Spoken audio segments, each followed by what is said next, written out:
Long ago, after the Great Flood, people began to repopulate the earth. They were united in language, working together with a common purpose.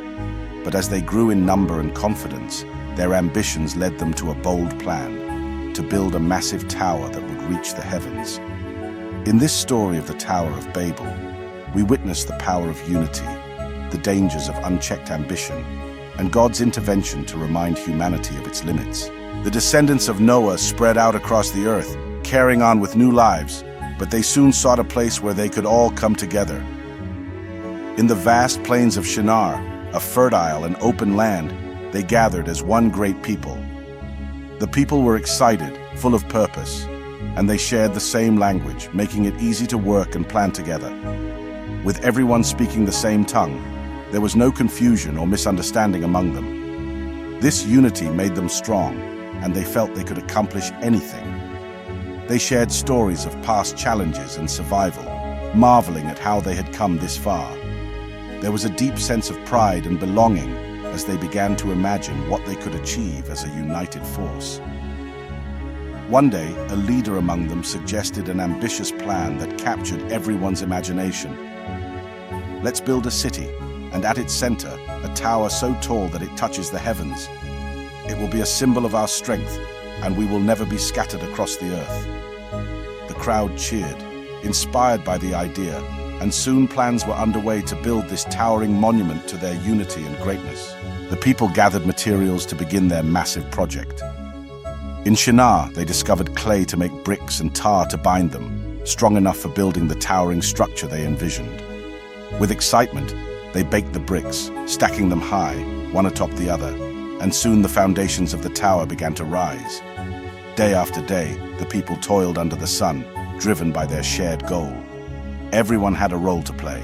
Some molded bricks, others transported them, while skilled builders and laborers laid them in perfect lines. They were determined, and as the tower grew, so did their pride and confidence in what they could achieve. As the tower reached higher, the people's vision for it grew bolder. They imagined it as a gateway to the heavens, a monument to their ingenuity and unity. They began to feel as though they could overcome any limits, seeing the tower as a symbol of their greatness, even above the power of God Himself. As the tower grew, so did the people's ambition and pride. They began to boast among themselves, saying, "See how we have reached for the heavens. Nothing can stop us now." Their focus shifted from unity and community to prideful competition, as each group wanted to be the one that added the highest layers to the structure. Some began to forget why they had started this project in the first place. What once began as a symbol of unity had transformed into a monument of human pride and self-reliance. Their hearts became fixed on fame and the desire to make a name for themselves, pushing the tower higher without thought of consequence. But as they looked up at their growing tower, the heavens watched back. God saw the people's pride and ambition taking them further from humility and wisdom. Concerned by the potential for harm, God decided to intervene, not out of anger, but to teach them a lesson about their limitations and the importance of humility. One morning, as the workers gathered to continue their climb toward the heavens, they were struck by confusion. When one called for more bricks, others could no longer understand his words. The common language that had once united them was now lost, replaced with many new languages, scattering their thoughts and intentions. As voices clashed in countless tongues, misunderstandings led to frustration, arguments broke out, and the once harmonious workforce fell into disarray. People tried to communicate with hand signals, but the once smooth operation became chaotic, and soon they could no longer work together. With their unity shattered, the construction halted. The tower stood incomplete, a monument to human ambition, half-built and broken. Realizing they could no longer communicate, the people left Shinar in separate groups, each migrating to different parts of the earth.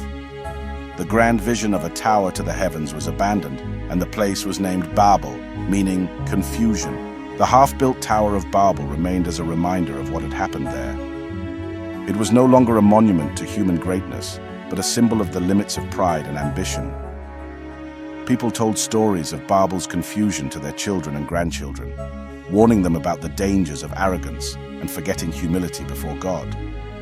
Over time, the people spread across the earth, forming new languages, cultures, and communities. Though they were divided, they carried the memory of Babel with them, a powerful story about the importance of humility, unity, and the consequences of unchecked ambition. And so, the Tower of Babel stands as a timeless lesson that while unity and ambition are powerful, they must be grounded in humility.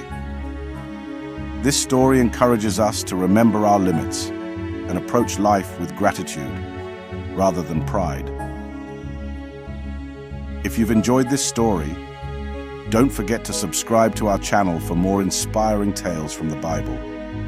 Join us on this journey of discovery and growth.